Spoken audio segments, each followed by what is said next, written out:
अस्सलाम वालेकुम। Welcome back to my YouTube channel basic CSS and PMS. और इस वीडियो में हम एक बहुत important topic dedollarization discuss करेंगे। हम डी डॉलराइजेशन का की डेफिनेशन समझेंगे, इसे ये क्या चीज है एक्चुअली ये समझेंगे। और क्या वर्ल्ड में पहले भी किसी करेंसी जो है उनकी डाउन ट्रेडिंग हुई है ये देखेंगे। करंट सर्कमस्टांसिस क्या है वो देखेंगे। और मोस्ट इम्पोर्टेंट थिंग कि क्या पाकिस्तान पे भी इस डी डॉलराइजेशन के कोई इम्पैक्ट्स पड़ते हैं वो देखेंगे। अगर इम्पैक्ट्स पड़ते हैं तो क्या वो इम्पैक्ट्स पॉजिटिव हैं क्या नेगेटिव हैं, ये सब हम अपनी आज की वीडियो में डिस्कस करेंगे। तो सबसे पहले हम डी डॉलराइजेशन की डेफिनेशन देख लेते हैं, इसे समझने की कोशिश करते हैं कि डी डॉलराइजेशन एक्चुअली में होता क्या है। ये है the process of reducing US dollars hedging. अगर मैं यहाँ पे पूरी डेफिनेशन लिखूं, dollar dedollarization is the process of reducing US dollars hegemony in global trade and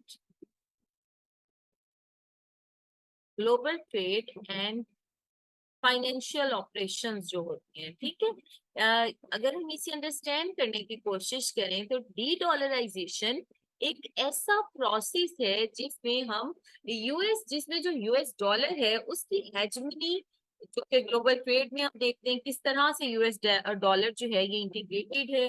financial operations कैसे होते हैं, तो एक ऐसा प्रोसेस जिसमें हम अपनी यूएस डॉलर पर जो डिपेंडेंसी है वो कम कर देते हैं, यूएस डॉलर की जो हेजमनी है वो कम कर देते हैं। किस तरह कम कर देते हैं, हम अपना जो फोकस है वो शिफ्ट कर लेते हैं ऑल्टरनेट्स की तरफ, ऑल्टरनेटिव जो मेथड्स हैं उनकी तरफ। यानी या तो इसमें हमारी नेशनल करेंसीज भी आ जाती हैं। ठीक है, हम ट्रेड बजाय यूएस डॉलर में करने के हम अपनी जो नेशनल करेंसीज हैं उनमें ट्रेड करना शुरू कर देते हैं।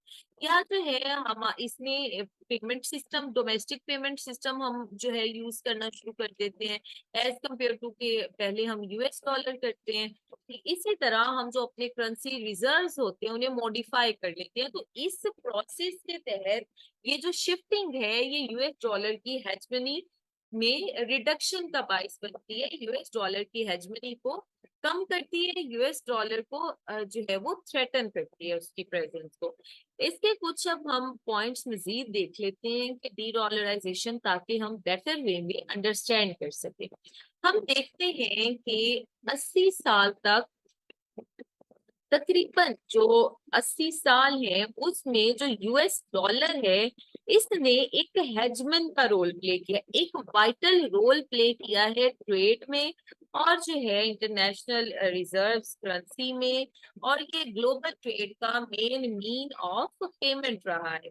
लेकिन हम पिछले 2 डेकेड्स से देखते हैं, यानी कि आप ये कह लें कि हम 2000 से ऑनवर्ड देखते हैं, तो हमें इसकी हेजमनी में खातर कमी नजर आती है। यूएस डॉलर के जो रिजर्व्स हैं जो कि 2001 में 73% थे, 2023 में वो रिजर्व कम होकर 58% पर आ गए। देखें, एक रिपोर्ट के मुताबिक 2001 में यूएस डॉलर जो है उसके जो रिजर्व्स हैं, ग्लोबल रिजर्व्स 2001 में 73% थे, 2023 में वो गिर के कितने आ गए, सिर्फ और सिर्फ 58% पर आ गए। ठीक है, इसी तरह अब जो इंटरनेशनल प्लेयर्स हैं, यानी जो इंटरनेशनल स्टेट्स हैं, इंटरनेशनल प्लेयर्स हैं, वो क्या कर रहे हैं, अपना फोकस जो है वो शिफ्ट कर रहे हैं। शिफ्ट किस तरफ कर रहे हैं, ऑल्टरनेट करेंसीज की तरफ जा रहे हैं एज कम्पेयर टू वो इसकी तरफ डॉलर की तरफ जाएं, क्योंकि डॉलर में इंटरेस्ट रेट्स बहुत ज्यादा है। यूएस डॉलर जो है ये वर्ल्ड की यूएस डॉलर जो है ये वर्ल्ड की डोमिनेंट करेंसी के तौर पर हमें नजर आता है। ये इस्टेब्लिश कब हुआ, किसके जरिए हुआ, ब्रेटन वुड सिस्टम के जरिए, ब्रेटन वुड एग्रीमेंट के जरिए ये 1944 में साइन हुआ और 44 स्टेट ने इसे साइन किया था, ठीक है। इससे पहले अब देखें यहाँ तक 1944 में जो है हमें यूएस डॉलर नजर आते हैं। उससे पहले की अगर बात की जाए, उससे पहले यूके का पाउंड जो था, यूके पाउंड जो था वो डोमिनेंट था। अगर उससे पहले भी हम 16 से लेकर 18 सेंचुरी तक के दरमियानी अरसे की बात करें, तब जो करेंसी डोमिनेंट थी वर्ल्ड में वो थी स्पेनिश सिल्वर,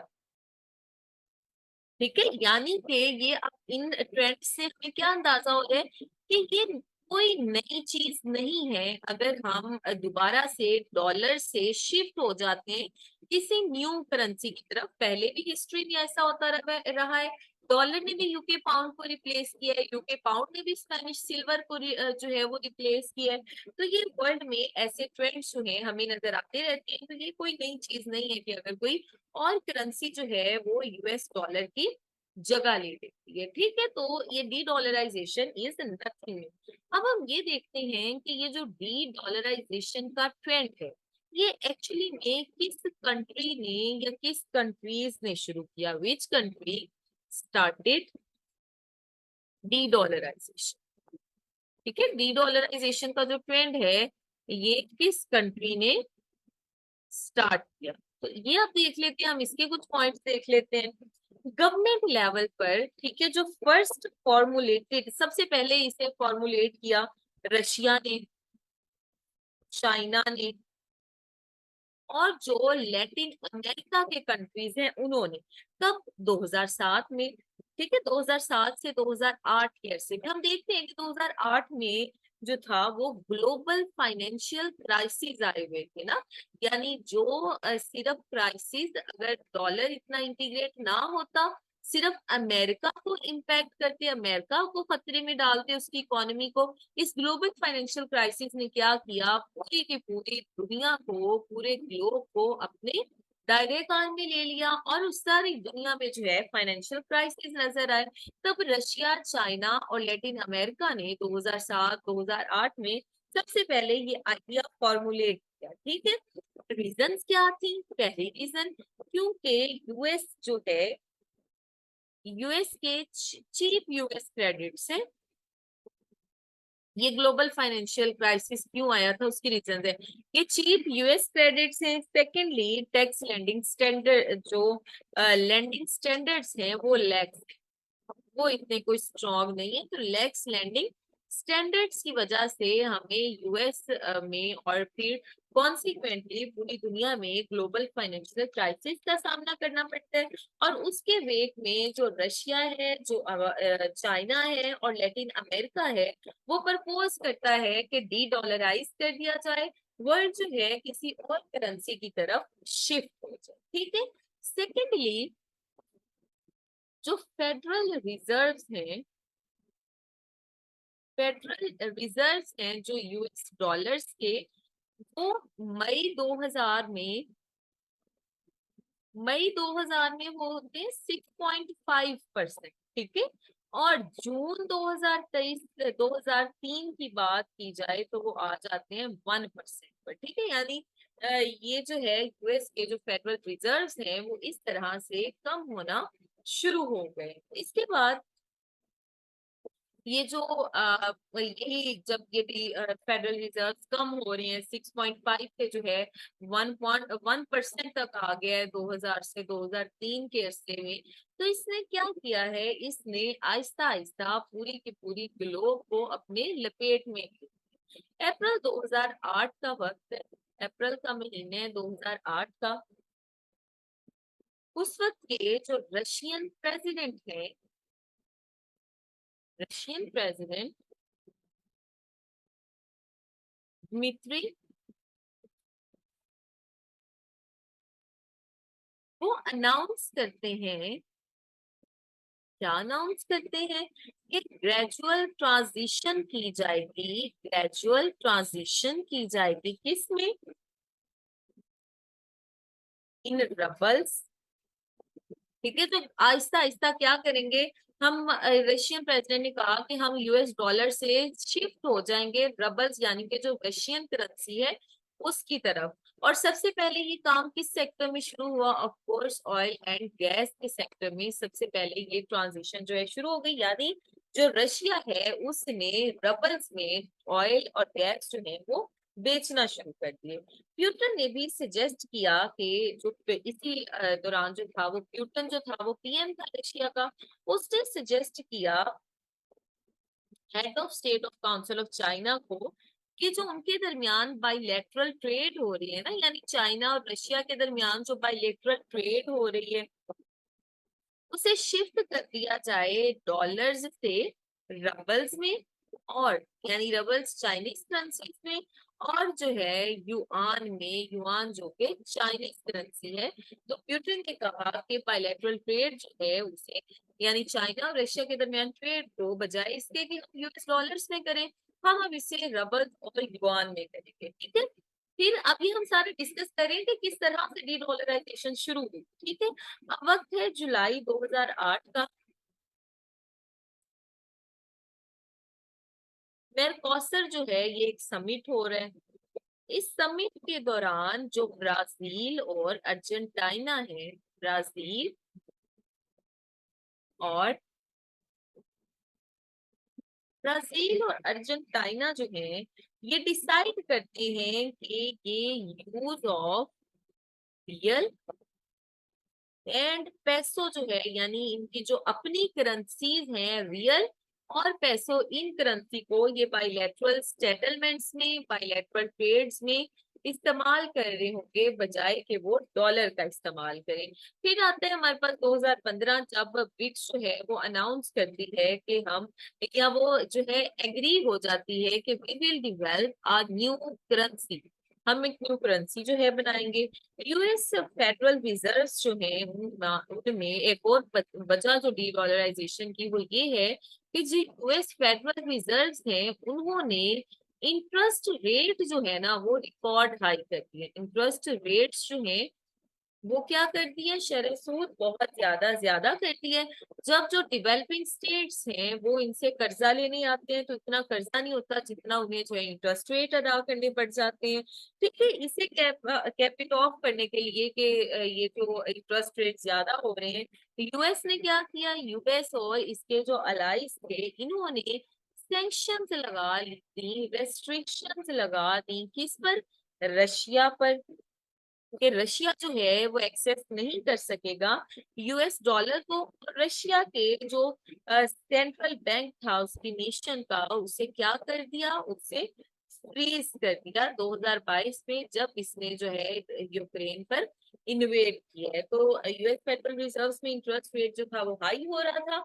इन्होंने इसका हल ये निकाला कि उन्होंने रिस्ट्रिक्शंस लगा दी, सेंक्शंस लगा दी रशिया पर, कि अब जो है रशिया जो है ये डॉलर नहीं खरीद सकेगा या अपने और इसके अलावा इसके जो सेंट्रल बैंक के रिजर्व्स थे उन्हें भी फ्रीज कर दिया गया। ठीक है, इस तरह से हमें नजर आता है कि डॉलराइजेशन का जो जो ट्रेंड है वो किस तरह से स्ट्रॉन्ग होता गया।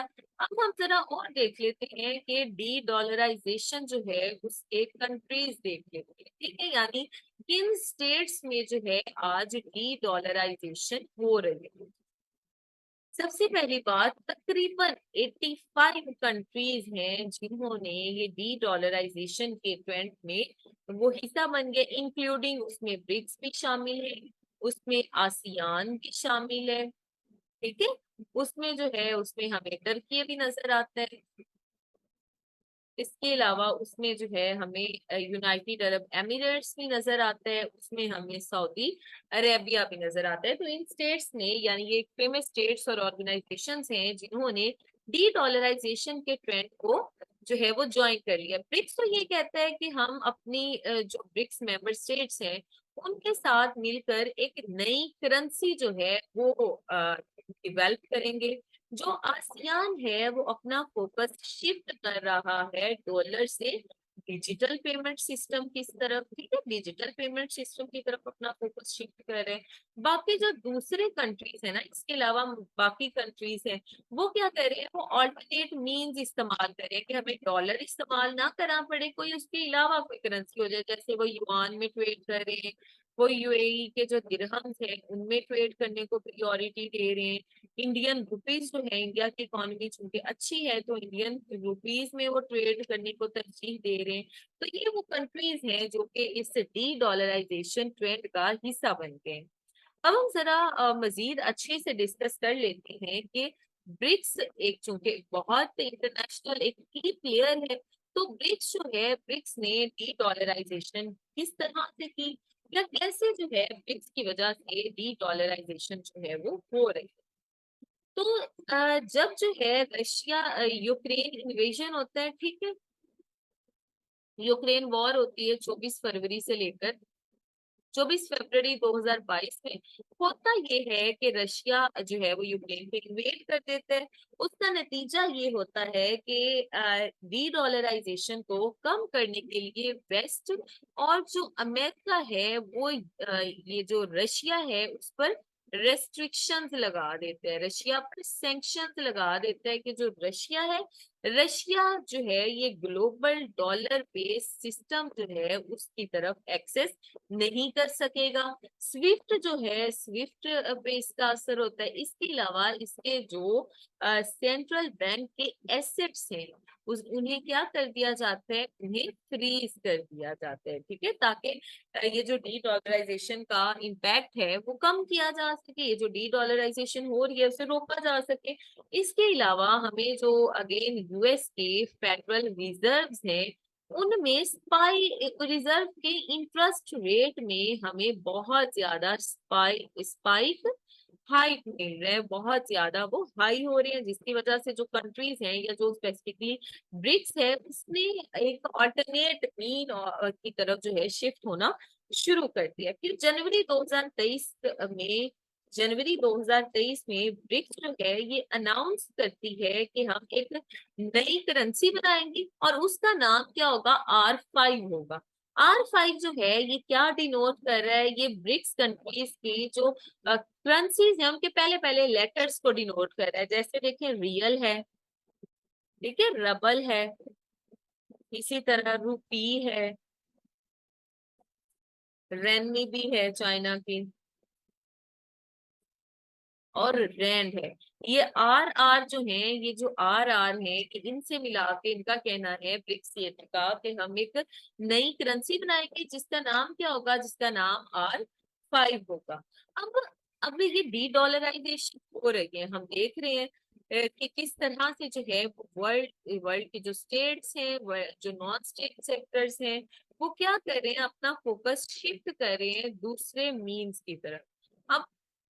अब ये जो डी डॉलराइजेशन है, क्या इसका अमेरिका पे कोई इम्पैक्ट नहीं पड़ेगा? अगर पड़ेगा तो किस तरह से पड़ेगा? सबसे बड़ी बात, ये डॉलर की जो डोमिनेंट पोजीशन है ग्लोबल सिस्टम में, कि ओवरऑल ट्रेड जो हम देखते हैं वो ग्लोबल डॉलर में होती है। तो लो इसकी जो डॉलर की जो डोमिनेंट सिस्टम है, यानी डॉलर की जो डोमिनेंसी है, ये क्या हो जाएगी, ये खत्म हो जाएगी। सेकंड, यूएस जो है, यूएस इन्फ्लेट कर जाएगा, यूएस का नेशनल डेट ज्यादा हो जाएगा, ठीक है, नेशनल डेट ज्यादा हो जाएगा, प्लस इसकी जो गवर्नमेंट का डेफिसिट है वो इंक्रीज हो जाएगा, ठीक है, क्योंकि जो ट्रेड होगी वो डॉलर में नहीं हो रही होगी। तीसरा, अब एक इकोनॉमिस्ट है, अगर हम उन्हें कोट करें, उनका नाम है डॉक्टर रॉबर्ट, ठीक है, डॉक्टर रॉबर्ट का कहना है, वो कहते हैं कि what happens if dollar what happens if dollar go down, अगर डॉलर गो डाउन होता है तो क्या हो जाएगा, that would that would mean a massive US inflation, massive US inflation के डॉक्टर रॉबर्ट का कहना है कि अगर यूएस डॉलर जो है वो डाउन हो जाता है तो इसका नतीजा क्या होगा, इसका मतलब होगा यूएस के लिए एक मैसिव इन्फ्लेशन, जो कि आजकल का हमारा जो दौर है वो भी स्टैगफ्लेशन और इन्फ्लेशन पूरी दुनिया में फैली हुई है। तो डी डॉलराइजेशन होने की वजह से अमेरिकन इकोनॉमी मजीद डिस्टर्ब हो जाएगी। मजीद ये जो यूएस का हेजमनी का रोल है पूरी दुनिया में, कि यूएस अपनी हेजमनी समझता है, अपना ये राइट समझता है दूसरों की स्टेट्स में इंटरफेरेंस करना, तो ये यूएस का जो हेजमनी के रोल है ये भी कम हो जाएगा, ठीक है, जब डीडॉलराइजेशन हो जाएगी। अब हम देखते हैं कुछ बेनिफिट्स देख लेते हैं कि इस डीडॉलराइजेशन के क्या फवाइद हो सकते हैं। तो सबसे पहली बात कि मोर इंक्लूसिव इकोनॉमी होगी, ठीक है, यानी कि सिर्फ कोई एक करेंसी जो है वो डोमिनेंट पोजीशन में नहीं होगी, सारी करेंसी जो है बायलैटरल ट्रेड जो होंगी वो अपनी इकोनॉमी, अपनी जो करेंसी है उसमें हो सकेंगी। बाकी जो ट्रेड्स है, रीजनल ट्रेड्स है, इंटरनेशनल ट्रेड्स है, वो बजाय डॉलर के जो मजीद सबके लिए एक बेटर ऑप्शन होगा उस करेंसी में हो सकेंगी। सबको जो होगा, यानी इसका मतलब क्या होगा कि सब जो करेंसीज हैं उनके इक्वल अपॉर्चुनिटी मिलेगी, ठीक है, क्योंकि कोई हेजमन नहीं होगा, यूएस डॉलर जो होगी वो पहले डी डॉलराइज हो चुका होगा।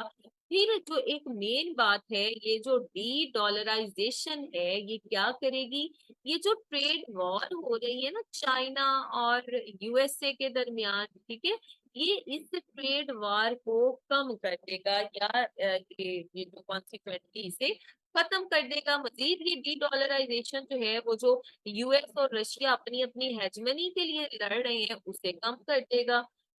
फिर जो ग्लोबल प्लेयर्स हैं वो इम्यून हो जाएंगे, यानी ग्लोबल स्टेट्स जो हैं वो इम्यून हो जाएंगी यूएस फाइनेंशियल क्राइसिस। इस बात का क्या मतलब है, हमें नजर आता है कि 2000, या चलिए थोड़ा पीछे चलते हैं, 1929 में चलते हैं। 1929 में ग्रेट डिप्रेशन आया। Great depression, American economy fail हो गई। अब हुई वो सिर्फ अमेरिकन इकोनॉमी थी, लेकिन उसने आहिस्ता आहिस्ता सारी यूरोपियन स्टेट्स को अपने अहाते में लेना शुरू कर दिया। सारी यूरोपियन स्टेट्स थी उनको क्या होना शुरू हो गया, उनमें भी इकोनॉमी डिस्टर्ब होने लगी। या रिसेंटली हम 2007-8 के जो है वो ग्लोबल फाइनेंशियल क्राइसिस देखते हैं। होता क्या है कि शुरू अमेरिका से होती है इकोनॉमी की डाउनग्रेड, और वो आहिस्ता आहिस्ता पूरी दुनिया में फैल जाती है।